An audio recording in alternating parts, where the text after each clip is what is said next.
ഇത് ഇസ്ലാമിനോടുള്ള ശത്രുതയാണ്. നമുക്ക് അല്ലാഹു സ്വർഗം തരും, നമുക്ക് ആഖിറത്തിൽ നല്ല വിജയമുണ്ട്, മുസ്ലിം സമുദായം ഐശ്വര്യമുള്ളവരാണ്, നമ്മൾ ഇബാദത്ത് ചെയ്യുന്നവരാണ്, നമുക്ക് നല്ല ശുദ്ധിയുണ്ട്, വൃത്തിയുണ്ട്, വെടിപ്പുണ്ട്, സംസ്കാരമുണ്ട്, ബോധമുണ്ട് എന്ന് മനസ്സിലാക്കിയ ഈ വൃത്തികെട്ട സമുദായമാണ് ഇതിനെ തേജോവധം ചെയ്യാൻ വേണ്ടി ഇതിനൊക്കെ പരിശ്രമിക്കുന്നത്, അല്ലാതെ മറ്റൊന്നുമല്ല. ഇതിനാണ് നിങ്ങൾക്ക് എനിക്കിതൊക്കെ ദേഷ്യമാണ് സുഹൃത്തുക്കളെ. നിങ്ങൾ ഇനി എന്തെല്ലാം ഈ കുണാപ്പിനകത്തൂടെ കണ്ടിട്ട് പറഞ്ഞാൽ എനിക്കിതൊന്നും പേടിയൊന്നുമില്ല. ഞാൻ ഒരുത്തനെ വകവയ്ക്കയില്ല. എന്റെ ശൈലി എങ്ങനെയാണ്? എനിക്കിനി ഏത് ചൊറിയാൻ പറഞ്ഞാലും ചെറിയാൻ പറഞ്ഞാലും ചക്കറിയ പറഞ്ഞാലും കുക്കറിയ പറഞ്ഞാലും അവന്റെ തന്ത പറഞ്ഞാലും എനിക്കിവിടെ ഒന്നൊരു പ്രശ്നവുമില്ല. ഞാൻ എന്റെ ദീന്റെ കാര്യം സത്യമായിട്ട് വിളിച്ചു പറയും. നമുക്ക് എന്തിനാ പ്രശ്നം? ഇവനൊക്കെയാണ് തീരുമാനിക്കുന്ന ദീനിന്റെ കാര്യങ്ങൾ. നമ്മളല്ല അല്ലാഹുവും റസൂലും പഠിപ്പിച്ച ദീന. ഇത് നമുക്ക് വേണ്ടിയിട്ടുള്ളതാണ്. ഇത് ചക്രിയായിക്ക് വേണ്ടിയിട്ടല്ല നമ്മൾ ഈ പറയുന്നത്. ഈ ചക്രിയ ഇതിനകത്ത് ചൊറിയാൻ പോകേണ്ട കാര്യമില്ലല്ലോ. നമ്മൾ മുസ്ലിമിങ്ങൾക്ക് വേണ്ടി പറയുന്ന കാര്യമല്ലേ. മുസ്ലിമിങ്ങൾക്ക് വേണ്ടി പറയുമ്പോൾ മുസ്ലിം കുടുംബത്തിലുള്ളവർക്ക് വേണ്ടിയിട്ടാണ്. ചക്രിയ മുസ്ലിം അല്ലല്ലോ. അവൻ എന്തിനാ നമ്മുടെ കാര്യം ചർച്ച ചെയ്യാൻ പോണത്? നിസ്കാരത്തിന്റെ കാര്യം, നോമ്പിന്റെ കാര്യം, പെണ്ണുങ്ങളുടെ കാര്യം, കുടുംബ ജീവിതത്തിന്റെ കാര്യം, ഇതൊക്കെ നമ്മൾ മുസ്ലിമിങ്ങൾക്ക് വേണ്ടി ചർച്ച ചെയ്യുന്ന കാര്യങ്ങളല്ലേ. അവൻ മുസ്ലിം അല്ലല്ലോ. അവൻ എന്തിനാ നമ്മുടെ കാര്യം ചർച്ച ചെയ്യാൻ വരുന്നത്? ഈ തൊപ്പിക്കാരൻ വന്ന് അവൻ തന്നെ നമ്മുടെ കാര്യം ചർച്ച ചെയ്യാൻ വന്നത്? അവൻ അവന്റെ വീട്ടിൽ പോയി അവന്റെ കെട്ടിയോൾക്ക് പോയി തൊപ്പിയിട്ട് കൊടുക്കട്ടെ. അവൻ നമ്മുടെ കാര്യം ചർച്ച ചെയ്യേണ്ട കാര്യമില്ലല്ലോ. അവൻ നമ്മളെ കുറിച്ച് തന്നെ ചർച്ച ചെയ്യുന്ന ഇസ്ലാമിന്റെ ശരീഅത്തിന്റെ ഖുർആനും ഹദീസും അല്ലാഹുവും റസൂലും നമുക്ക് പഠിപ്പിച്ചു തന്നിട്ടുണ്ട്. പരിശുദ്ധമായ ഖുർആനിനകത്ത് ഹൂർലിങ്ങളെ കുറിച്ച് പറഞ്ഞിട്ടുണ്ട്, അവരുടെ നിതംബത്തെ കുറിച്ച് പറഞ്ഞിട്ടുണ്ട്. എന്താ കുഴപ്പമായിപ്പോ? അത് പറയുമ്പോ മാത്രം നിനക്കെന്താ എത്ര പുളുത്തം? ഇതൊന്നും ഇല്ലാതെ തുറന്നു വെച്ചിട്ട് ഈ ടിവിയുടെ മുന്നിലിരുന്ന്, ഈ മീഡിയയുടെ മുന്നിലിരുന്ന് ഈ സാമാനം കാണിച്ചുകൊണ്ട് ഇന്റർവ്യൂ എടുക്കുന്നതിന് ഉമാർക്കൊന്നും ഒരു പ്രശ്നമില്ല. അതിനൊന്നും ആർക്കും ഒരു പ്രശ്നമില്ല. കീറിയ ഡ്രസ് ഇട്ട് നടക്കുന്നതിന് പ്രശ്നമില്ല. മലക്കച്ചവൻ കെട്ടിയിട്ട് നടക്കുന്നതിനും പ്രശ്നമില്ല. അതിനൊന്നും ആർക്കും ചർച്ച ചെയ്യണ്ട. പരിശുദ്ധമായ ഖുർആനിൽ ഹൂർലിങ്ങളെ കുറിച്ച് അല്ലാഹു പറഞ്ഞപ്പോ ഇവന്മാർക്ക് സഹിക്കാൻ കഴിയുന്നില്ല. അതെന്താ പ്രശ്നം? അതെന്താ സഹിക്കാൻ കഴിയാത്ത? അതെന്താ പ്രശ്നം? ഇത് നേരിൽ കാണുമ്പോ ഇവന്മാർക്കൊന്നും എന്താ ഇളകാത്തത്? ഇത് ഖുർആൻ പറയുമ്പോ മാത്രം എന്താ ഇവർക്ക് ഇത്ര പ്രശ്നം? ഹദീസ് പറയുമ്പോ മാത്രം എന്താ ഇവർക്ക് ഇത്ര പ്രശ്നം? അതാണ് നമ്മൾ ചിന്തിക്കേണ്ടത്. ഇത് ഇസ്ലാമിനോടുള്ള ശത്രുതയാണ്. നമുക്ക് അല്ലാഹു സ്വർഗം തരും, നമുക്ക് ആഖിറത്തിൽ നല്ല വിജയമുണ്ട്, മുസ്ലിം സമുദായം ഐശ്വര്യമുള്ളവരാണ്, നമ്മൾ ഇബാദത്ത് ചെയ്യുന്നവരാണ്, നമുക്ക് നല്ല ശുദ്ധിയുണ്ട്, വൃത്തിയുണ്ട്, വെടിപ്പുണ്ട്, സംസ്കാരമുണ്ട്, ബോധമുണ്ട് എന്ന് മനസ്സിലാക്കിയ ഈ വൃത്തികെട്ട സമുദായമാണ് ഇതിനെ തേജോവധം ചെയ്യാൻ വേണ്ടി ഇതിനൊക്കെ പരിശ്രമിക്കുന്നത്, അല്ലാതെ മറ്റൊന്നുമല്ല. നമ്മൾ ആരുടെ മുന്നിൽ മുലയും കാണിച്ചുകൊണ്ട് നടക്കാനൊന്നും ഇസ്ലാം പഠിപ്പിക്കുന്നില്ല. സ്വർഗത്തിന്റെ അവസ്ഥകൾ പറയുമ്പോൾ അല്ലാഹു തആല നമുക്ക് മനസ്സിന് റാഹത്ത്, സന്തോഷം ഉണ്ടാകാൻ വേണ്ടി, സ്ത്രീ പുരുഷന്മാർക്ക് വേണ്ടി, സന്തോഷത്തിന് വേണ്ടി അല്ലാഹു തആല പറയുന്നു ഖുർആനിലെ സൂറത്തുർ റഹ്മാൻ എടുത്ത് പരിശോധിച്ചാൽ അത് തെറ്റാണെന്ന് ആർക്കെങ്കിലും വ്യാഖ്യാനിക്കാൻ പറ്റുമോ? ഏത് മീഡിയക്കാരനാ വ്യാഖ്യാനിക്കാൻ പറ്റുക? അതിനകത്ത് പറയുന്ന കാര്യം അതിനെ ഒരിക്കലും നമുക്ക് മാറ്റിമറിക്കാൻ പറ്റൂല. അല്ലാഹു ഒരു ഹൂറികളെ കുറിച്ച് എങ്ങനെയാണോ പറഞ്ഞിട്ടുള്ളത് അത് കറക്റ്റായിട്ട് തന്നെ നമ്മളത് അവതരിപ്പിച്ചു കൊടുക്കുകയും വേണം. ഒരിക്കലും അതിൽ നമുക്ക് മാറ്റിമറിക്കാൻ അവകാശം വെക്കില്ല. അത് ജൂതന്മാരുടെ സ്വഭാവമാണ് മാറ്റിമറിക്കുക എന്നുള്ളത്. ആയത്തുകൾ മാറ്റിമറിക്കുക, മറച്ചു വെക്കുക എന്നുള്ളത് ജൂതന്മാരുടെ സ്വഭാവമാണ്. അല്ലാഹു കാത്തിരക്ഷിക്കട്ടെ. അല്ലാഹു മനസ്സിലാക്കാൻ തോഫിക്കട്ടെ. എന്താ ഉഷാറില്ലേ ആർക്കും? നിങ്ങൾക്ക് ഉഷാർ പറയുന്നുണ്ടായിരിക്കും. മഴ അത് നിർത്തിയേക്കാം. ആൾക്ക് ദീൻ കേൾക്കാൻ താല്പര്യമില്ല. അതിനേക്കാൾ നല്ലത് മഴ പെയ്യലാണ് ഹൈർ. ഈ പാവപ്പെട്ട ചെറുപ്പക്കാർ ഇത്രയും ദീൻ പഠിക്കാൻ വേണ്ടി, മനസ്സിലാക്കാൻ വേണ്ടി സംവിധാനങ്ങളൊക്കെ ഒരുക്കി വെക്കുമ്പോൾ നമ്മൾ അൽഹംദുലില്ലാഹ് വന്നിരുന്ന് ഇതിന് പ്രോത്സാഹനം നൽകണം, പ്രചോദനം കൊടുക്കണം. നമ്മുടെ ദീനിനെ നമ്മൾ സപ്പോർട്ട് ചെയ്യണം. നമ്മുടെ ദീൻ കേൾക്കാൻ നമ്മൾ സപ്പോർട്ട് ചെയ്യണം. മുസ്ലിയാരെ നോക്കിയിട്ടല്ല വാത് കേൾക്കാൻ വരുന്നത്, മുസ്ലിയാരെ നോക്കിയിട്ടല്ല. അവിടെ പറയുന്നത് എന്താ? ഖുർആനും ഹദീസുമാണല്ലോ. ആ ഖുർആനും ഹദീസും പറയുമ്പോൾ ആ ഖുർആനും ഹദീസിനോടുള്ള ബഹുമാനം അത് ആര് പറഞ്ഞാലും അള്ളാന്റെ കലാമാണ്, നബിതങ്ങളുടെ വചനങ്ങളാണ് എന്നുള്ള നല്ല മനസ്സിന്റെ ആ ഒരു നല്ല നീയത്തോടു കൂടിയാണ് നമ്മൾ വന്നിരുന്ന് കേൾക്കേണ്ടത്. അല്ല മറ്റാരെയും തൃപ്തിപ്പെടുത്താനൊന്നുമല്ല. നിങ്ങൾ ഇ പി എന്ന് പറഞ്ഞുകൊണ്ടൊന്നും ആള് കൂടിയിട്ടൊന്നും വലിയ കാര്യമൊന്നുമില്ല. എനിക്ക് അതിനകത്ത് ആള് കൂടുന്നത് കൊണ്ട് എനിക്ക് വലിയ ഫഖർ കൂടെയില്ല. എനിക്ക് അതിനകത്ത് വലിയ താല്പര്യമില്ല. എനിക്ക് 10,000 കണക്കിന് ആള് കൂടുന്നത് കൊടുത്തൊന്നും എനിക്ക് വാതിന് ഉഷാർ കിട്ടുമൊന്നുമില്ല. എനിക്ക് 10 പേര് കിട്ടിയാൽ മതി. കേൾക്കാൻ താല്പര്യമുള്ള 10 പേര് തിൽക്കാശരത്തും കാമില്ല റാഹത്തായി അള്ളാന്റെ ദീൻ ഞാൻ പറഞ്ഞുതരും ഇൻഷാ അല്ലാഹ്. എനിക്കതേ ഉള്ളൂ. എനിക്ക് അങ്ങനെയൊന്നും പേടിയൊന്നുമില്ല. ഞാൻ 30 വർഷം വാത് പറയാൻ തുടങ്ങിയ 30 വർഷമായി. 1995 മുതൽ വാത് പറയാൻ തുടങ്ങിയതാണ്. അൽഹംദുലില്ലാഹ്. അള്ളാഹുവിന്റെ ഫضل കൊണ്ട് ഇന്ന് വരെ നമുക്ക് ആള് കൂടുതലല്ല വിഷയം. പറയുന്നത് ഇച്ചിരി പച്ചയ്ക്ക് പറയണം, അത് കേൾക്കണം, പഠിക്കണം. എന്തുകൊണ്ട് മനസ്സിലാക്കുന്നില്ല, ചിന്തിക്കുന്നില്ല? അതാണ് നമ്മുടെ വിഷമം. എന്തുകൊണ്ട് ഇത്രയും കേട്ട് ഉമ്മത്തിന് മാറ്റം വരുന്നില്ലല്ലോ? അതുകൊണ്ട് ഈ ബാലിനോട് തന്നെ വെറുപ്പായി പോയി. ഹക്ക് പറയാണ്. ഇതിട്ട് അലക്കുമ്പോ നമ്മുടെ കൗമാന്റെ പറയും കമന്റ്, ആ മൊയ്ലിയാരെ കുനിച്ചിരുത്തിയിടിക്കാൻ ആരുമില്ലല്ലേ, ആ മൊയ്ലിയാർക്ക് ഇവനെ കൊടുക്കാനേ, ഇവനൊക്കെ ഏതാണ് മൊയ്ലിയാർ? ആരാ പറയുന്നത്? ഒരു ജോസഫ് ഔസേപ്പോ അല്ല പറയുന്നത്, നമ്മുടെ കാക്കാമാര്. അതാണ് നമുക്ക് സഹിക്കാൻ ഒക്കാത്തത്. നമ്മുടെ കാക്കാമാര് പറയുന്നത്. എന്താ ഇവനൊക്കെ ബോധം കിട്ടുക, ഇവനൊക്കെ എന്താ ഏത് കാലത്ത് ഇവനൊക്കെ ബോധം കിട്ടുക? ഇവനൊക്കെ ചാവാറാകുമ്പോൾ ദ്വാരക്കേണ്ട നമ്മളാണ്. ഇവൻ്റെയൊക്കെ ചത്തി ഇവൻ്റെ ശവം മുന്നിൽ കൊണ്ടുവരുമ്പോൾ അള്ളാഹു പറഞ്ഞ് കൈ കെട്ടിയിട്ട് അള്ളാഹു മഗ്ഫിർ വർഹമു പണ്ടാരക്കാലിന് പുറത്തോട് പടച്ചവന് എന്ന് പറയേണ്ടത് നമ്മളാണ്. ഇവനൊക്കെ നമ്മൾ എങ്ങനെ ദ്വാരക്കും മനസ്സ് തുറന്നിട്ട് എങ്ങനെ ദ്വാരക്കും കൊണ്ടുവരുന്ന ചത്ത് കഴിയുമ്പോൾ മുന്നിൽ കൊണ്ടുവന്ന് വെക്കുന്നത്? ഇവനൊക്കെയാണ് മുസ്ലിയാക്കന്മാരെ കുറ്റം പറയാണ്. അള്ളാഹുവിന്റെ ദീൻ പറയുമ്പോൾ എന്തിനാണ് നീ എല്ലാം കുറ്റം പറയാൻ നിൽക്കുന്നത്?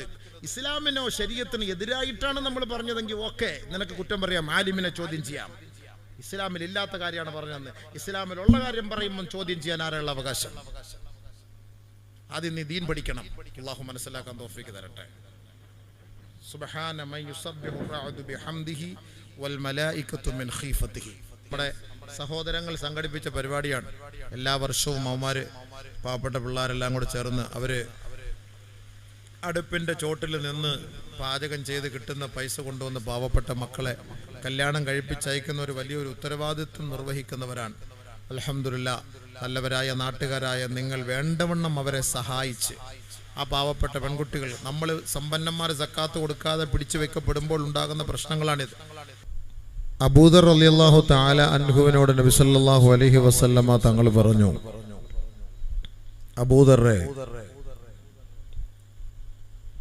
രാവിലെ നീ ഒരു ഇൽമിന്റെ ഒരു ഭാഗം, ഒരു ബാബ്, ഒരു വാതില് പഠിക്കാൻ, അല്ലെങ്കിൽ ഒരു അക്ഷരം, അല്ലെങ്കിൽ അതിന്റെ ഒരു ചെറിയ ഒരു വചനം പഠിക്കുന്നതിന് വേണ്ടി രാവിലെ നീ യാത്ര ചെയ്ത് പോകുന്നത് ഈ ഇൽമു പഠിക്കാതെ നീ 1000 റക്അത്ത് നമസ്കരിക്കുന്നതിനേക്കാൾ ശ്രേഷ്ഠമാണെന്ന് നബിയുനാ റസൂലുള്ളാഹി അല്ലാഹു റസൂൽ സല്ലല്ലാഹു അലൈഹി വസല്ലം പറഞ്ഞ വാക്കാണ്. ഇൽമു പഠിക്കാൻ വേണ്ടി ഒരു യാത്ര, 1 മണിക്കൂറോ അരമണിക്കൂറോ അല്ലെങ്കിൽ 1 കിലോമീറ്ററോ 1/2 കിലോമീറ്ററോ നമ്മൾ ഇൽമു പഠിക്കാൻ വേണ്ടി ഒരു യാത്ര ചെയ്യുന്നത് 1000 റക്അത്ത് നമസ്കരിക്കുന്നതിനേക്കാൾ ശ്രേഷ്ഠമാണ് എന്ന് നബി സല്ലല്ലാഹു അലൈഹി വസല്ലമ കമാ ഖാല റസൂലുള്ളാഹി സ്വല്ലല്ലാഹു അലൈഹി വസല്ലം തങ്ങൾ പറഞ്ഞു. കാരണം ഇൽമില്ലാതെ നിസ്കരിച്ചിട്ട് കാര്യമില്ല. ഇന്ന് എത്രയോ പേര് നമസ്കരിക്കുന്നു. ഈ നിസ്കാരത്തില് ഞാൻ ഓതുന്ന ഫാത്തിഹ അല്ലെങ്കിൽ ഞാൻ ഓതുന്ന സൂറത്ത് ശരിയാണോ എന്ന് ആരെങ്കിലും ചിന്തിച്ചിട്ടുണ്ടോ? അവർ പറയും അല്ല, അള്ളാഹ് പുറത്തു തരും. എല്ലാം ഒന്നും അള്ളാഹ് പുറത്തു തരുമല്ലോ സുഹൃത്തുക്കളെ. നിങ്ങൾ ആരെങ്കിലും ചിന്തിച്ചിട്ടുണ്ടോ? ഞാൻ ഓതുന്ന എന്റെ സൂറത്തുൽ ഫാത്തിഹ അല്ലെങ്കിൽ എന്റെ അത്തഹിയാത്ത്, ഞാൻ റുക്കൂഇല് സുജൂദില് ഇഅ്തിദാലില് ഞാൻ ഓതുന്നത് ഇത് ശരിയാണോ തെറ്റാണോ? നിങ്ങൾ വലുതൊന്നും പഠിക്കാൻ നിൽക്കണ്ട. നിങ്ങളൊരു ചെറിയ സൂറത്ത് പഠിച്ചാൽ മതി. ഈ ഒരു ചെറിയ സൂറത്ത് അത് ശരിയാണോ തെറ്റാണോ എന്ന് മനസ്സിലാക്കാൻ ഏതെങ്കിലും ഒരു ഉസ്താദിന്റെ മുന്നിൽ, ഒരു ആലിമിന്റെ മുന്നിൽ പോയി ഇരുന്നിട്ട്, ഉസ്താദെ എനിക്ക് നമസ്കരിക്കാൻ വേണ്ടി ഒരു 10 സൂറത്ത് അറിയണം, ഞാൻ പഠിച്ചു വെച്ചിട്ടുള്ള ഈ സൂറത്ത് ശരിയോ തെറ്റോ നോക്കണം. കാരണം നിസ്കാരം ബാത്തിലാകാൻ പാടില്ല. നിസ്കാരം ബാത്തിലാകാതിരിക്കാനുള്ള വഴി എന്തെന്ന് മനസ്സിലാക്കാൻ ആരെങ്കിലും അതിനു വേണ്ടി തുനിഞ്ഞിറങ്ങിയിട്ടുണ്ടോ, പരിശ്രമിച്ചിട്ടുണ്ടോ? എല്ലാവരും നിസ്കരിക്കും, എല്ലാവരും നിസ്കാരക്കാരാണ്. നിസ്കാരത്തിനൊന്നും ഒരു പഞ്ഞവുമില്ല. നിസ്കാരത്തിനൊന്നും ഒരു പഞ്ഞവുമില്ല. നിസ്കരിക്കാൻ ഇഷ്ടം പോലെ ആളുകൾ ഉണ്ടാകും. നിസ്കരിക്കാൻ ഇഷ്ടം പോലെ ആളുകൾ ഉള്ളതോ പള്ളി നിറയലോ ഒന്നും അല്ല വിഷയം. നമസ്കരിക്കുന്ന വ്യക്തിയിൽ ആ നമസ്കാരത്തിന്റെ ക്വാളിറ്റിയാണ് അള്ളാഹ്ക്ക് വേണ്ടത്, ക്വാണ്ടിറ്റി ഒന്നും അള്ളാഹ്ക്ക് വേണ്ട. നീ 1000 റക്അത്തൊന്നും നിസ്കരിച്ചിട്ട് അള്ളാന്റെ പൊരുത്തം വാങ്ങാനൊന്നും നിൽക്കണ്ട. നീ 2 റക്അത്ത് നമസ്കരിച്ചാൽ മതി. ആ 2 റക്അത്ത് 2 റക്അത്ത് ആയിരിക്കണം, അതേ ഉള്ളൂ. അതിനുവേണ്ടി ആരാ പരിശ്രമിക്കുന്നത്? ചില ആളുകളൊക്കെ പറയും ഞാൻ 2 കോടി സലാത്ത് ചൊല്ലി, 10 കോടി സലാത്ത് ചൊല്ലി, 10000 അത് ദിക്ർ ചെയ്തു, 10 50 ഉംറ ചെയ്തു, 100 ഹജ്ജ് ചെയ്തു, 250 ഖത്തം തീർത്ത്. ഇത് ആരുടെ പറയാന്? നിന്നോട് ആരെങ്കിലും പറഞ്ഞോ? ചോദിച്ചോ? ഇതൊക്കെ ഒരു ഇബാദത്തല്ലേ, അള്ളാഹുവിനുള്ള ഇബാദത്തല്ലേ? ഇത് അള്ളാഹുവിനോട് കണക്ക് ബോധിപ്പിച്ചാൽ മതിയല്ലോ. നീ ഈ ചൊല്ലിയത് എണ്ണം കൂട്ടാൻ വേണ്ടിയിട്ടാണോ, അതല്ലെങ്കിൽ വാട്സപ്പിലും ഫേസ്ബുക്കിലും നിറഞ്ഞു നിൽക്കാനാണോ, അതല്ലെങ്കിൽ 10 പേര് ഇത് അറിയാനാണോ? ഇതെന്തിനാണ് നീ ചെയ്തത് എന്നുള്ളത് നിനക്കും അള്ളാഹ്ക്ക് അറിയുള്ളൂ മോനെ. ഇത് ആരെടുത്താ നീ പറയുന്നതിന്റെ കണക്ക്? ബഹുമാനപ്പെട്ട റാബിയത്ത് നഫീസത്തുൽ മിസ്രിയ റളിയല്ലാഹു തആല അൻഹ പറഞ്ഞു, ഒരാൾ അസ്തഗ്ഫിറുല്ലാഹൽ അലീം എന്ന് പറഞ്ഞാൽ ആ അസ്തഗ്ഫിറുല്ലാഹൽ അലീം എന്ന് പറഞ്ഞത് ശരിയാകാൻ 1000 അസ്തഗ്ഫിറുല്ലാഹ് വീണ്ടും ചൊല്ലണമെന്ന്. ഒരസ്തഗ്ഫിറുല്ലാഹൽ അലീം എന്ന് നമ്മൾ പറയുന്നത് അത് ശരിയാകണമെങ്കിൽ വീണ്ടും 1000 അസ്തഗ്ഫിറുല്ലാഹ്. കാരണം നമ്മുടെ അസ്തഗ്ഫിറുല്ലാഹ് അങ്ങനെ എന്നൊരു സൗണ്ട് കേൾക്കണേ. വെടി വെട്ടിക്കുന്നത് പോലെ കുസ് കുസ് കുസ് എന്നുള്ള സൗണ്ട് അല്ലാതെ വേറെ എന്താ കേൾക്കുന്നത്? ദിക്ർ ചെല്ലുന്നുണ്ട്. 70,000 ദിക്ർ ചെല്ലാൻ വേണ്ടി വീട്ടിൽ വിളിച്ചിരുത്തിയിട്ട് 70,000 ദിക്ർ ഇത്ര മണിക്കൂറുള്ളിൽ ചൊല്ലി കറക്റ്റ് തീർക്കും. അതിന് പ്രത്യേക കൊട്ടേഷനാണ്. ഈ കൊട്ടേഷൻ ടീമിനെ വിളിക്കും, അവർ ഇത്ര സമയത്തുള്ളിൽ ചൊല്ലി ഇത്ര സമയത്തിനകത്ത് തീർക്കും സംഭവം. കൊട്ടേഷൻ. അപ്പൊ ഈ വയറ് കാണൽ ചടങ്ങിന് കൊട്ടേഷൻ വിട്ടിട്ടുണ്ട് ഈ പൊരിക്കുന്ന ആൾക്കാർക്ക്. അവർ തന്നെ പറയും എത്ര മാസം, 4-ാം മാസത്തെയാണോ 6-ാം മാസത്തെയാണോ 7-ാം മാസത്തെയാണോ 9-ാം മാസത്തെയാണോ. ആ കൊട്ടേഷൻ അവർ തന്നെ കട, അങ്ങനെ പ്രത്യേക കടകളുണ്ട്, സെറ്റപ്പ് ആക്കി വെച്ചിരിക്കുകയാണ്. 7-ാം മാസത്തിലാണെങ്കിൽ 7 കൂട്ടം സാധനങ്ങൾ ഇത്ര എണ്ണം 101 എണ്ണം വെച്ച്, 9-ാം മാസത്തിലാണെങ്കിൽ 9 കൂട്ടം സാധനങ്ങൾ 101 എണ്ണം വെച്ച് സെറ്റാക്കി വെച്ചിരിക്കുകയാണ്. പ്രത്യേക കിറ്റാണ്, എല്ലാത്തിനും ഇങ്ങനെ കിറ്റാണ്. ഇബാദത്തിന് ഇപ്പൊ അങ്ങനെ ഒരു കിറ്റായിട്ട് പോയി. എത്ര മണിക്കൂർ കൊണ്ട് തീർക്കണം? 70,000 ദിക്ർ. ഞങ്ങൾ എത്ര പേര് വരും? ഇത്ര പേരുണ്ട്. അത്ര പേര് വന്നാൽ ഇത്ര സമയം കൊണ്ട് തീർക്കും, ഇത്ര പേര് വന്നാൽ അത്ര സമയം കൊണ്ട് തീരുള്ളൂ. എത്ര സമയം കൊണ്ട് നിങ്ങൾക്ക് തീർക്കണം? കാര്യം പറയും. ഏത് സൈസിൽ വേണം? ഉറക്കം ഓതണോ, പതുക്കം ഓതണോ, നിന്ന് ഓതണോ, ഇരുന്നോതണോ? എല്ലാം ഒരു പ്രഹസനം, എല്ലാം ഒരു പ്രഹസനം. അതിന് നമ്മൾ പാവപ്പെട്ട നമ്മളും കൂട്ട് നിൽക്കുന്നു, ആലിമീങ്ങളും കൂട്ട്, നമ്മളും കൂട്ട്. അള്ളാഹുവിന് വേണ്ടി അള്ളാഹുവിൻ്റെ മുന്നിൽ ഇബാദത്ത് ചെയ്യേണ്ട നമ്മളെല്ലാം ഇതെല്ലാം ഒരു പ്രഹസനം പോലെ ഇങ്ങനെ മുന്നോട്ട് കൊണ്ടുപോകും. ഇതൊക്കെ സ്വീകരിക്കുമോ ഇല്ലയോ, ഇതൊക്കെ അള്ളാഹ്ക്കല്ലാതെ മറ്റാർക്കറിയാം. പക്ഷെ ആരെങ്കിലും അതിനെക്കുറിച്ച് ചിന്തിച്ചിട്ടുണ്ടോ? പടച്ചവനെ, എൻ്റെ ഇബാദത്ത് നീ സ്വീകരിക്കുന്നുണ്ടോ? അള്ളാഹുവേ, പരിശുദ്ധമായ റമദാനിൽ നോമ്പെടുത്തു. ഈ റമദാനിന്റെ 30 ദിവസത്തെ നോമ്പ് സ്വീകരിക്കാൻ വേണ്ടി ബഹുമാനപ്പെട്ട മഹാന്മാര് 6 മാസത്തോളം ദുആ ചെയ്യും. അല്ലാഹുവേ, ഞങ്ങളുടെ നോമ്പ് നീ സ്വീകരിക്കണേ പടച്ചവനെ. 6 മാസത്തോളം ദുആ ചെയ്യും. അല്ലാ, ഞങ്ങളുടെ നോമ്പ് നീ കബൂലാക്കണേ പടച്ചവനെ. ഞങ്ങളുടെ തറാവീഹ് നമസ്കാരം നീ സ്വീകരിക്കണേ അല്ലാ. 6 മാസം ദുആ ചെയ്യും നോമ്പ് സ്വീകരിക്കാൻ വേണ്ടിയിട്ട്. നമ്മുടെ നോമ്പ് റമദാനൊന്ന് കഴിഞ്ഞ ഉടനെ നമ്മൾ രംഗത്തേക്ക് ഇറങ്ങിക്കഴിഞ്ഞു. മൂടിവെച്ചതും പൂട്ടിവെച്ചതുമെല്ലാം വീണ്ടും നമ്മൾ തുറന്ന് രംഗപ്രവേശനം നടത്തിയിരിക്കുകയാണ്. തെറ്റിന്റെ ബാബുകൾ നമ്മൾ തുറന്നു. അല്ലാഹ് പുറത്തു തരണേ പടച്ചവനെ. 6 മാസക്കാലത്തോളം മഹത്തുക്കളും സഹാബാക്കളും താബിഈങ്ങളും അവര് ദുആ ചെയ്തു, പടച്ചവനെ, എൻ്റെ റമദാനിന്റെ രാപ്പകല് നീ സ്വീകരിച്ചോ അല്ലാ. അതെല്ലാം എൻ്റെ മുന്നിലേക്ക് വലിച്ചെറിഞ്ഞോ പടച്ചവനെ. ആര് നമ്മൾ ദുആ ചെയ്തു? ആരല്ലാഹയോട് ചോദിച്ചു ഈ റമദാൻ സ്വീകരിച്ചോ ഇല്ലയോ എന്നുള്ളത്? നമ്മൾ ആരോട് ചോദിച്ചു? ആരോടും ചോദിച്ചോ? അല്ലാഹുവിനടുത്ത് ചോദിച്ചോ? നബിയുനാ റസൂലുള്ളാഹി തങ്ങൾ പറഞ്ഞു, അല്ലാഹു പറഞ്ഞതായിട്ട് അസ്സൗമു ലീ വ അനാ അജ്സീ ബി. നോമ്പ് എനിക്കുള്ളതാണ്, ഞാനാണ് അതിന് കൂലി നൽകുന്നത്, ഞാൻ നേരിട്ടിറങ്ങി വന്ന് കൂലി നൽകുമെന്ന് അല്ലാഹു തആല പറഞ്ഞതായി നബി തങ്ങൾ പറയുമ്പോ ആ കൂലി എപ്പോഴാണ്? പരിശുദ്ധമായ റമദാനിന്റെ അവസാനത്തെ രാവിലാണ്. അവസാനത്തെ രാവ് എന്ന് പറഞ്ഞാൽ പരിശുദ്ധമായ ഈദിന്റെ പെരുന്നാളിന്റെ രാവിലാണ്. ആ പെരുന്നാളിന്റെ രാവിൽ വന്ന് പള്ളിയിലിരുന്ന് ഇബാദത്ത് ചെയ്യുന്നവർക്ക് അല്ലാഹു റബ്ബുൽ ഇസ്സത്ത് കൂലി കൊടുക്കുമെന്ന് പറയുമ്പോ പെരുന്നാളിന്റെ രാവിൽ നമ്മളെല്ലാവരും കൂലി വാങ്ങാൻ നിൽക്കുന്നത് മാംസക്കടയുടെ മുന്നിലാണ് അല്ലേ? മാംസക്കടയുടെ മുന്നിലാണ് നമ്മൾ കൂലി വാങ്ങാൻ നിൽക്കുന്നത്. ഈ 30 ദിവസത്തെ രാപ്പകലത്തെ ഇബാദത്ത് എവിടെ പോയി? 30 ദിവസത്തെ രാപ്പകൽ എവിടെ പോയി? ഇബാദത്ത് എവിടെ പോയി? നമ്മൾ കൂലി വാങ്ങാൻ നിൽക്കുന്നത് ഇറച്ചി വാങ്ങാൻ വേണ്ട. ഇറച്ചിയാണ് നമ്മുടെ കൂലി. നമ്മുടെ ഏറ്റവും വലിയ പെരുന്നാളാണ്. ശരിയല്ലേ സുഹൃത്തുക്കളെ? നിങ്ങൾ അവസാനത്തെ 10 ദിവസത്തിൽ നിങ്ങൾ എഴുത്തിക്കാഫിരിക്കണേ. ഈ എഴുത്തിക്കാഫിരിക്കാൻ വേണ്ടി അള്ളാന്റെ റസൂല് തീരുമാനിച്ചത് രാവിലെ മുതൽ വൈകിട്ട് വരെയാണ്. 10 ദിവസം രാവും പകലും നിങ്ങൾ എഴുത്തിക്കാഫിരിക്കണം. പക്ഷെ ഇന്ന് നമ്മൾ തന്നെ തീരുമാനിച്ചു, പകലിന്റെ സമയം മാത്രം ഞാൻ എഴുത്തിക്കാഫ്, രാത്രി മാത്രം എഴുത്തിക്കാഫ്, അല്ലെങ്കിൽ 2 മണിക്കൂർ മാത്രം എഴുത്തിക്കാഫ്. നമ്മൾ തന്നെ അങ്ങോട്ട് തീരുമാനിച്ചു. ഇപ്പൊ എഴുത്തിക്കാഫിന്റെ പേര് പറഞ്ഞ് രാത്രി ഉറങ്ങാൻ മാത്രം പള്ളിയിൽ വരും. ഉള്ളതെങ്കിൽ ഉള്ളത്.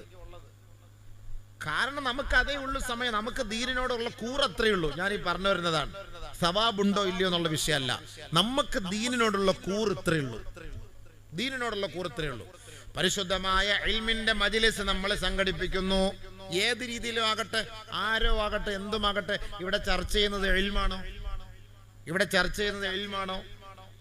പടച്ചവനെ, ഞങ്ങളെല്ലാവരും മുസ്ലിമീങ്ങളാണ്, സത്യവിശ്വാസികളാണ്. നാളെ ആഖിറത്തിലേക്ക് നിന്റെ മുന്നിൽ വരാതെ ഒരു മാർഗവുമില്ല.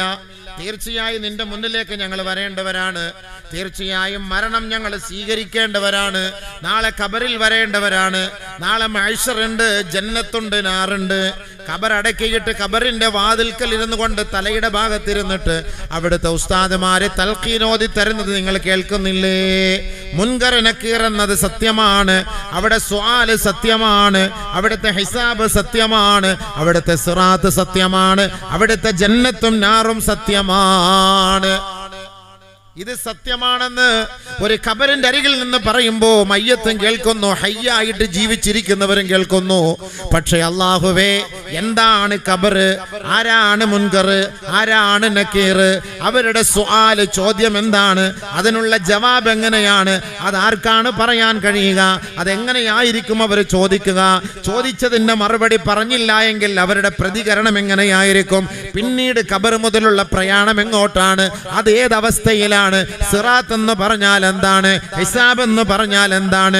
മീസാൻ എന്ന് പറഞ്ഞാൽ എന്താണ്? മഹ്ശറ എന്ന് പറഞ്ഞാൽ എന്താണ്? ആ മഹ്ശറ വൻസബയിൽ നിന്ന് ഫരീഖും ഫിൽ ജന്ന വ ഫരീഖും ഫിസ് സഈർ എന്ന് രണ്ട് വിഭാഗമായി വേർതിരിക്കപ്പെടുമ്പോൾ ആരാണ് ഫരീഖും ഫിൽ ജന്ന, ആരാണ് ഫരീഖും ഫിസ് സഈർ? എപ്പോഴാണ് സ്വർഗ്ഗത്തിൽ പ്രവേശനം? എപ്പോഴാണ് നരകത്തിൽ നിന്ന് മോചനം? അല്ലെങ്കിൽ നരകത്തിൽ പോയ നമുക്കിനി സ്വർഗ്ഗത്തിലേക്ക് മോചനം ഉണ്ടോ? ആദരവായ റസൂലുള്ളാഹി തങ്ങളെ സ്വഹാബാക്കളെ കാണാൻ കഴിയോ? മുൻഗാമികളായി മരിച്ചുപോയ നമ്മുടെ മഹത്തുക്കളെ കാണാൻ പറ്റുമോ? നമ്മുടെ മാതാപിതാക്കളെ കാണാൻ പറ്റുമോ? നമ്മൾ അല്ലാഹുവേ ദുനിയാവിന് വേണ്ടി ചെയ്ത സദഖകളെല്ലാം ഇതിന്റെ ഗുണങ്ങളെ കുറിച്ച് ഞങ്ങൾ ഉസ്താദുമാര് പറഞ്ഞത് കേട്ടിട്ടുണ്ട്. അതിന്റെ മഹത്വങ്ങൾ മനസ്സിലാക്കാൻ ഞങ്ങൾക്ക് കാണാൻ കഴിയുമോ? ഇതിനെക്കുറിച്ച് ആരെങ്കിലും ചിന്തിച്ചിട്ടുണ്ടോ? ഇതിനെക്കുറിച്ച് ചിന്തിച്ചിട്ടുണ്ടോ സുഹൃത്തുക്കളെ? നമ്മളൊരു വാള് കേൾക്കാൻ വേണ്ടി വരുന്നു. ഈ വാള് കേൾക്കാൻ വേണ്ടി വരുന്നത് എന്തിനാണ്? ഈ വാള് എന്തിനാണ്? ഈ നസീഹത്ത് എന്തിനാണ്? ഈ ഉപദേശം എന്തിനാണ്? ഇവിടെ 5 ദിവസത്തെ വാള് വെക്കുന്നു. പല പണ്ഡിതന്മാര് പല ഭാഗത്തു നിന്ന്, വളരെ ദൂരത്ത് നിന്നെല്ലാം ഇവിടേക്ക് വാളിന് വേണ്ടി വരുന്നു. ഞങ്ങളും ഇവിടുന്ന് ദൂരത്തെല്ലാം കാസർഗോട്ടേക്കും പോകുന്നു. എന്താണ് ഇതിന്റെ പിന്നിലെ ലക്ഷ്യം? പെൺകുട്ടികളെ കെട്ടിക്കലും വീട് വെക്കലും സാധുക്കളെ സഹായിക്കലും അതൊരു മറ്റൊരു വഴിയാണ്. അവിടെ ഇരുന്നു കൊള്ളട്ടെ. സാധുക്കളെ സഹായിക്കൽ ഇസ്ലാമിന്റെ ബാധ്യതയാണ്. പള്ളികെട്ടൽ ഇസ്ലാമിന്റെ ബാധ്യതയാണ്. മദ്രസ കെട്ടൽ ഇസ്ലാമിന്റെ ബാധ്യതയാണ്.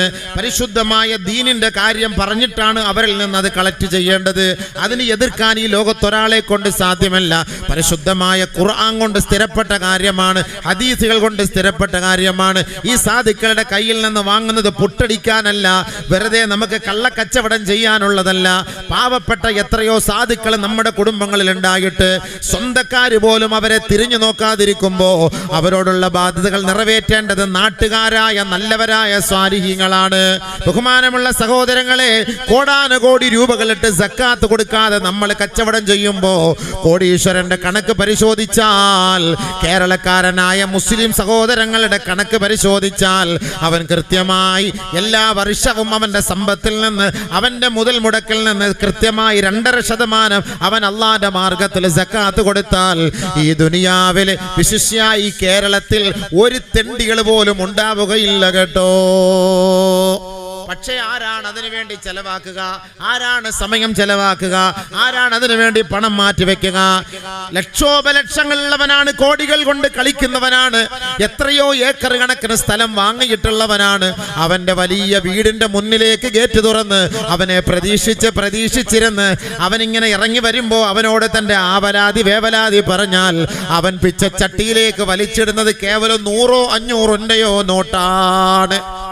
5000ങ്ങളും 50,000ങ്ങളും 5 ലക്ഷവും കൊടുത്താൽ മതിയാകാത്തവനാണ് കേവലം ഒരു 50 രൂപയിൽ ഒതുക്കുന്നത്, ഒരു 500 രൂപയിൽ ഒതുക്കുന്നത്. ഇത് സക്കാത്തല്ല കേട്ടോ, ഇത് സദഖയല്ല കേട്ടോ.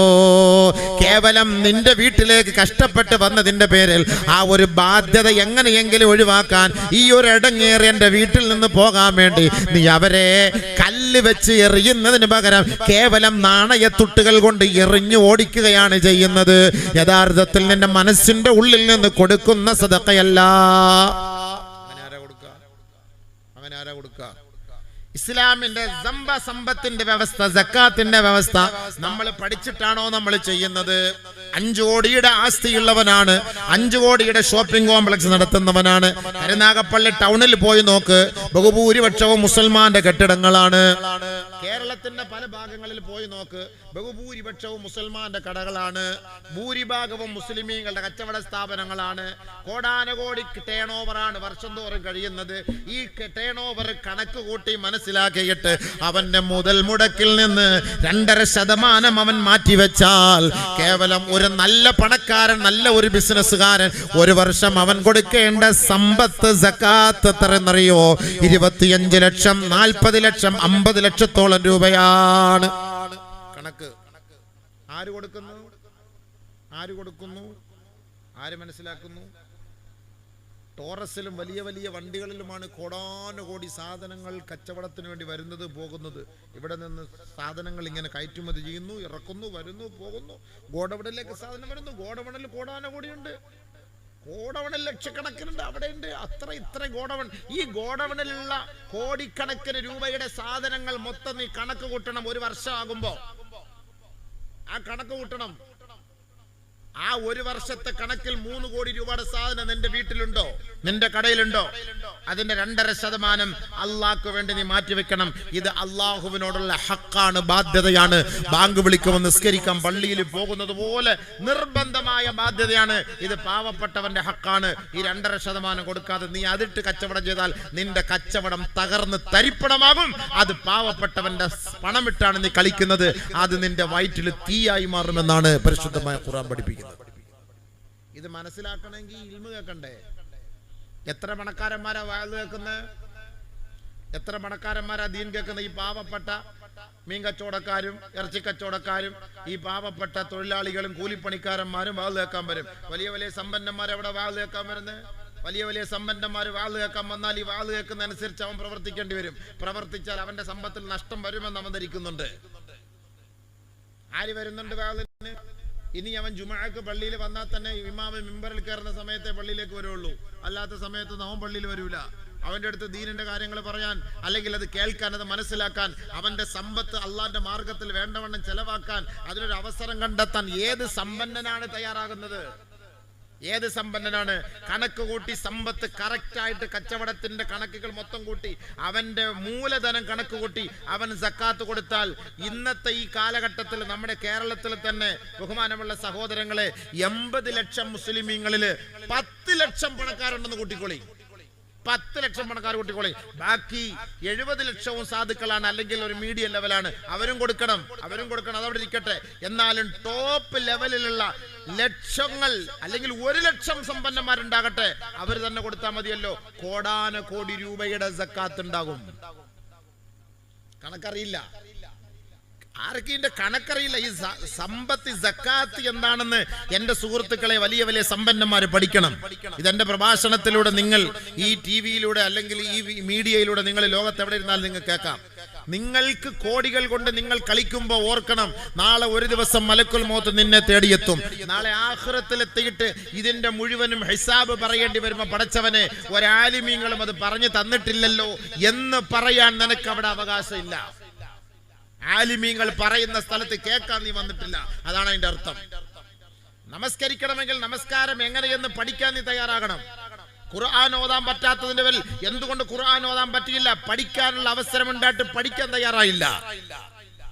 സക്കാത്ത് കൊടുക്കണമെന്ന് ആഗ്രഹമുണ്ട്. എങ്ങനെയാണ് സക്കാത്ത് കൊടുക്കേണ്ടത്? സാഹചര്യമുണ്ട്, പഠിപ്പിച്ചേരാൻ ആലിമീങ്ങളുണ്ട്, പക്ഷെ അത് പഠിക്കാൻ ഞാൻ തയ്യാറായില്ല. നോമ്പ് പിടിക്കേണ്ടത് എങ്ങനെ, അതെങ്ങനെ മനസ്സിലാക്കും? ഇതിനുള്ള സാഹചര്യം എനിക്കുണ്ട്, പക്ഷെ ഞാൻ തയ്യാറല്ല. പിന്നെ എങ്ങനെ കൊടുക്കുക? ഇതിന് ഞാൻ തയ്യാറല്ലെങ്കിൽ പിന്നെ എങ്ങനെ നീ കൊടുക്കും? എങ്ങനെ പഠിക്കും? ഇതിനാണ് അബൂദർ റളിയല്ലാഹു അൻഹു തങ്ങൾ പറയുന്നത്, അബൂദർ വെറുതെ പോയി 1000 റക്അത്ത് നിസ്കരിച്ചിട്ടൊന്നും കാര്യമില്ല. അബൂദർ ആദ്യം നമസ്കാരം എന്തെന്ന് പഠിക്ക്. ഖുർആൻ ഓതിയിട്ട് കാര്യമില്ല, ഖുർആൻ ഓതേണ്ടത് എങ്ങനെയെന്ന് പഠിക്ക്. സദഖ സക്കാത്ത് ചെയ്തിട്ട് കാര്യമില്ല, അത് എങ്ങനെയെന്ന് പഠിക്ക്. കച്ചവടം നടത്തിയിട്ട് കാര്യമില്ല, കച്ചവടം ഹലാലേത് ഹറാം ഏത് എന്ന് ആദ്യം പഠിക്ക്. ഈ വാളെന്ന് പറയുന്ന ചെറിയ കാര്യമല്ല. നിങ്ങൾ കരിക്ക് കുറെ പെണ്ണുങ്ങളെ കെട്ടിക്കാൻ വേണ്ടി പൈസ പിരിക്കാനാണെന്ന്, അതും ഇസ്ലാമിന്റെ ഭാഗമാണ്. ഈ സമ്പന്നന്മാര് സക്കാത്ത് കൊടുക്കാത്തത് കൊണ്ടല്ലേ ഇങ്ങനെ ഒരു പിരിവ് വരേണ്ടി വരുന്നത്? അവന്റെ വീടിന്റെ പട്ടിയെ സൂക്ഷിക്കുന്ന ചെറിയ ഒരു പെട്ടി ഉണ്ടല്ലോ, ആ പെട്ടിയുടെ പൈസ കൊടുത്താൽ മതി, ഒരു പാവപ്പെട്ട പെണ്ണിന്റെ കണ്ണിനിരൊപ്പാൻ പറ്റും. പൂച്ചയെ വളർത്തുന്ന പൈസ മതി. 2 ലക്ഷം രൂപ 4 ലക്ഷം രൂപയുടെ പൂച്ചയെ വാങ്ങുന്നവരുണ്ട്. 4 ലക്ഷം രൂപയുടെ പൂച്ച. ആര് പറഞ്ഞു 4 ലക്ഷം കൊടുത്ത് പൂച്ചയെ വാങ്ങാന്? ഈ പൂച്ചയ്ക്ക് തീറ്റ വാങ്ങാന് ലക്ഷക്കണക്കിന് രൂപ ചെലവാക്കുന്നവരുണ്ട്. ഈ അടുത്ത സമയത്ത് ഞാൻ പത്രത്തിൽ കണ്ടതാണ്, ന്യൂസിൽ കണ്ടതാണ്, 1.5 കോടിയുടെ പട്ടി ഒരാൾ വാങ്ങി. 1.5 കോടിയുടെ പട്ടി. ഇവന് പട്ടിയുടെ വിലയില്ല, ഇവൻ പോയി വാങ്ങിയത് 1.5 കോടി രൂപയുടെ പട്ടി. അവന്റെ മുഖത്ത് നോക്കി എടാ പട്ടി എന്ന് വിളിച്ചു നോക്ക്, അവന്റെ ദേഷ്യം കയറാം. പിന്നെ നിനക്ക് ദേഷ്യം കയറുന്നെങ്കിൽ നീ പിന്നെ 1.5 കോടി രൂപയുടെ പട്ടിയെ വാങ്ങിയത്. 1.5 കോടി രൂപ. ഞാൻ തിരുവനന്തപുരത്തൂടെ യാത്ര ചെയ്യുന്ന സമയത്ത് ഒരു പട്ടിയെ കാണാനില്ല എന്ന് പറഞ്ഞ് വളരെ വിഷമത്തോടു കൂടി എഴുതി ഒട്ടിച്ചിരിക്കുന്നു. ഒരാൾ എൻ്റെ അടുത്തേക്ക് വന്ന്, എന്താ ഉസ്താദ് ഏതാണ്ട് ഞാൻ ഇത് കണ്ടിട്ട്, ഞാൻ പാവം വല്ല സാധുക്കളായിരിക്കും വലിയ പട്ടി. അയ്യോ അത് നമ്മുടെ കൗമ ഉസ്താദെ, നമ്മുടെ കൗമ. അവരുടെ മക്കളെ പോലും ഇത്രയും സ്നേഹമില്ല. നമ്മുടെ കൗമാണ്, മക്കളെ പോലും ഇത്ര സ്നേഹമില്ല. ആ പട്ടി അവര് ഇങ്ങനെ എടുത്തോണ്ട് നടക്കും, ഇങ്ങനെ എടുത്തോണ്ട് നടക്കും, അങ്ങനെ കൊഞ്ചിച്ചോണ്ട് നടക്കും, ഇങ്ങനെ ഉമ്മ കൊടുക്കും, ചാപ്പാട് വാരി വായിൽ വെച്ചു കൊടുക്കും. ആ പട്ടിയെ കുറെ നാളായിട്ട് കാണാനില്ല. എൻ്റെ വിഷമം തീർന്നിട്ടില്ല. 3-ാം പത്തേയും 40-ാം പത്തേയും കഴിഞ്ഞിട്ട് അങ്ങനെ ഇരിക്കുകയാണ്. അവസാനം അവരിങ്ങനെ വെളിയിൽ ഒട്ടിച്ചിരിക്കുകയാണ് തിരുവനന്തപുരത്ത്. ഞാൻ നേരിട്ട് കണ്ട സംഭവമാണ്. അവർ ഭയങ്കര വില കൊടുത്ത് വാങ്ങിയ പട്ടിയാണെന്ന്. സ്വന്തം മക്കൾക്ക് ഇത്രയും വിലയില്ല. അങ്ങനെയുണ്ട് പട്ടിക്ക് വില. ലക്ഷങ്ങൾ ചെലവാക്കിയ പട്ടിയെ കാണാനില്ലെന്ന് പറഞ്ഞാൽ ഭയങ്കര വിഷമം. അതിനുവേണ്ടി ചെലവാക്കുന്നു, പട്ടിക്ക് വേണ്ടിയിട്ട്, പൂച്ചയ്ക്ക് വേണ്ടിയിട്ട്. പട്ടിക്കും പൂച്ചയ്ക്കും വെള്ളം കൊടുക്കുന്നവൻ അള്ളാണ്. നീ കൊടുക്കണം നിർബന്ധമൊന്നുമില്ല, അത് അള്ളാഹ് കൊടുത്തോളൂ എവിടുന്നെങ്കിലും. ആദ്യം നീ മനുഷ്യന്മാർക്ക് വെള്ളം കൊടു, മനുഷ്യന്മാർക്ക് വെള്ളം കൊടു. وكأي من دابة لا تحمل رزقها الله يرزقها وإياكم. പറക്കമറ്റാത്ത എത്രയെത്ര പക്ഷി പറവാദികൾക്കാണ്, എത്രയെത്ര മൃഗങ്ങൾക്കാണ് അല്ലാഹുവേ നീ വെള്ളം കൊടുക്കുന്നത്, അവർക്ക് അന്നദാനങ്ങൾ നൽകുന്നത്, ഭക്ഷണങ്ങൾ കൊടുക്കുന്നത്, അന്നപാനീയങ്ങൾ നൽകുന്നത് നീ തന്നെയല്ലയോ അല്ലാ. നിങ്ങൾക്കും ഭക്ഷണം നൽകുന്നത് അവൻ തന്നെയല്ലയോ.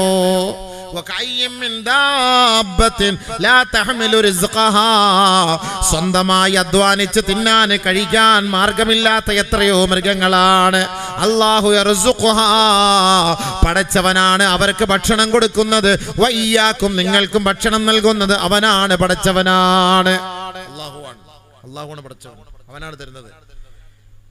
ഞാൻ തിരുവനന്തപുരത്തെ വലിയൊരു പള്ളിയിൽ ജോലി ചെയ്യുന്ന ഒരു ഖിദ്മത്ത് ചെയ്യുന്ന ഒരു ഖാദിമാണ്. എത്രയോ സഹോദരങ്ങളെ ഖബറിലേക്ക് പോയിട്ട് ആ ഖബറിന്റെ ആ ചപ്പുകൂനകളൊക്കെ മാറ്റിയിട്ട് പള്ളിയിലെ ബക്കറ്റിൽ വെള്ളം കൊണ്ടുവന്ന് ഒഴിച്ചുകൊണ്ടിരിക്കുന്നത് കാണാം. ഞാൻ പള്ളിയിലും പറഞ്ഞിട്ടുണ്ട്, സഹോദരങ്ങളും പറഞ്ഞിട്ടുണ്ട്, സഹോദരാ ജീവിച്ചിരിക്കുമ്പോൾ നീ വെള്ളം കൊടുത്താൽ കൂലിയുണ്ട്. ഈ ഖബറിന്റെ മോളിൽ കൊണ്ട് വെറുതെ പള്ളിയുടെ വെള്ളം കൊണ്ട് ഒഴിച്ചിട്ടൊന്നും ഒരു പുണ്യവും ഇല്ല. എന്താ പുണ്യം? എന്താ കൊണ്ടുള്ളതെന്ന് പറ കേൾക്കട്ടെ. ഈ മയ്യത്ത് ഈ കവറിന്റെ മോളിൽ കൊണ്ട് ഇയാള് വെള്ളം കൊണ്ട് ഒഴിക്കുക. എന്റെ വാപ്പായിരിക്കും ജീവിതത്തിൽ വെള്ളം കൊടുത്തു കാണൂല്ലേ, ആ വിഷമമാണ്. ഇവന്റെ ഉമ്മ ആയിരിക്കും ജീവിതത്തിൽ ഉമ്മാക്ക് വെള്ളം കൊടുത്തു കാണൂല്ലോ, അതിന്റെ വിഷമമായിരിക്കും. കൊണ്ട് ഒഴിച്ചു കൊടുക്കാണ് പള്ളിയുടെ വെള്ളം അനാവശ്യമായി ഉപയോഗിച്ചാൽ നാളെ അതിനും അല്ലാഹുവിന്റെ മുന്നിൽ ഹിസാബ് പറയണം. ആ വെള്ളമാണ് കബറിന്റെ മോളിൽ കൊണ്ട് വെറുതെ ഒഴിക്കുന്നത്. അത് മോദി സാഹിബ് ആദ്യത്തെ ദിവസം ഒഴിക്കുന്നുണ്ട്, അത് മതി. പിന്നെ നീ എന്തിനാ എല്ലാ വെള്ളിയാഴ്ചയും കൊണ്ട് ഒഴിക്കുന്നത്? ഇനി നിനക്ക് ആ കബറിൽ കിടക്കുന്നവന് ഗുണം കിട്ടണോ? വെള്ളം കുടിക്കാൻ വഴിയില്ലാത്ത വീട്ടുകാർക്ക് നീ ഒരു കിണർ കുഴിച്ചു കൊടുക്കണോ? എന്നിട്ട് നിന്റെ ആ കബറാളിക്ക് വേണ്ടി നീ എത്തിച്ചെയ്യ്. കാരണം എന്താണെന്നറിയോ? അങ്ങനെ കിണർ കുഴിക്കണമെങ്കിൽ 1 ലക്ഷം വേണം. പക്ഷെ ഇവിടെ വെള്ളം കൊടുക്കണമെങ്കിൽ ഫ്രീ ആയിട്ട് 1 ബക്കറ്റ് വെള്ളം മതി. ഉഡായിപ്പിലൂടെ സ്വർഗത്തിൽ പോകാന്നൊന്നും കരുതണ്ട.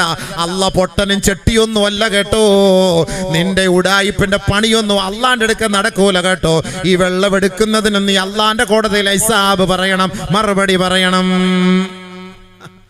നബിയുനാ റസൂലുള്ളാഹി തങ്ങളുടെ ഹളറത്തിലേക്ക് ഒരു സഹാബി വന്നിട്ട് പറഞ്ഞു, അള്ളാന്റെ റസൂലേ, എൻ്റെ ഉമ്മ മരിച്ചുപോയി നബിയേ, എനിക്ക് വേണ്ടി എൻ്റെ ഉമ്മയുടെ ആഖിറത്തിന് വേണ്ടി വല്ലതും ചെയ്യാൻ മാർഗമുണ്ടോ റസൂലേ? ഹബീബായ തങ്ങൾ അള്ളാന്റെ റസൂൽ സഹാബിയോട് പറയുകയാ, നീ പോയി നിന്റെ നാട്ടിൽ നോക്കണേ, ആ നാട്ടുകാർക്ക് എന്തിനോടാണ് ആവശ്യമെന്ന് അന്വേഷിക്കണേ. അള്ളാന്റെ റസൂലിന്റെ വാക്ക് കേട്ട സഹാബി പോയിട്ട് അന്വേഷിച്ചപ്പോ നബിയെ കുടിക്കാൻ വെള്ളം ഇല്ല. വളരെ വിഷമിക്കുകയാണ് ആ നാട്ടുകാർ, ആ ഗ്രാമവാസികൾ വല്ലാത്ത വിഷമത്തിലാണ്. ഹബീബായ റസൂലുള്ളാഹി തങ്ങൾ പറഞ്ഞു, നിന്റെ ഉമ്മാന്റെ പേർക്ക് നീ ഒരു കിണർ കുഴിച്ചു കൊടുത്തു. ഖിയാമത്ത് നാൾ വരെ അതിൽ നിന്ന് വെള്ളം കോരി കുടിക്കുന്നവർ ആരൊക്കെയാണോ അതിന്റെ എല്ലാ സവാബ് ആ ഖബറിലേക്ക് എത്തും സഹോദരാ. അതൊരു ജാരിയായ സദഖയാണ് കേട്ടോ. സദഖത്തുൻ ജാരിയ, ജാരിയായ സദഖ, ജാരിയായ സദഖ. സംഭവം നോക്കുമ്പോ എന്താ, കിണർ കുഴിക്കുന്നതിന് 1 ലക്ഷം രൂപ ആവും. ഇതാവുമ്പോ 1 ബക്കറ്റ് വെള്ളത്തിന് ചെലവല്ലേ ഉള്ളൂ. സംഭവം ശരിയല്ലേ? ബാപ്പായാലും ഉമ്മായാലും മരിച്ച് എക്സ്പയർ ആയ സാധനത്തിനോട് ഇനി എന്തിനാണ് നമ്മൾ ചെലവാക്കുന്നത്? ആഖിറത്തിൽ കൂലി കിട്ടുമെന്ന് ഉസ്താദമാര് വാതിലൂടെ പറഞ്ഞാൽ അത് വിശ്വസിക്കാനുള്ള ഈമാന്റെ പവർ വേണം. ഈമാൻ ഇല്ല എങ്കിൽ നിനക്കതിൽ വിശ്വാസമില്ല. പള്ളിയിലത്തെ വെള്ളം കൊണ്ടുവന്ന് നീ ഒഴിച്ചു കൊടുക്കും. അതുകൊണ്ടതാ പുണ്യം. മുന്നിലോട്ട് വന്നിരിക്കും സുഹൃത്തുക്കൾ. എന്തിനാ പറഞ്ഞിരിക്കുന്നത്?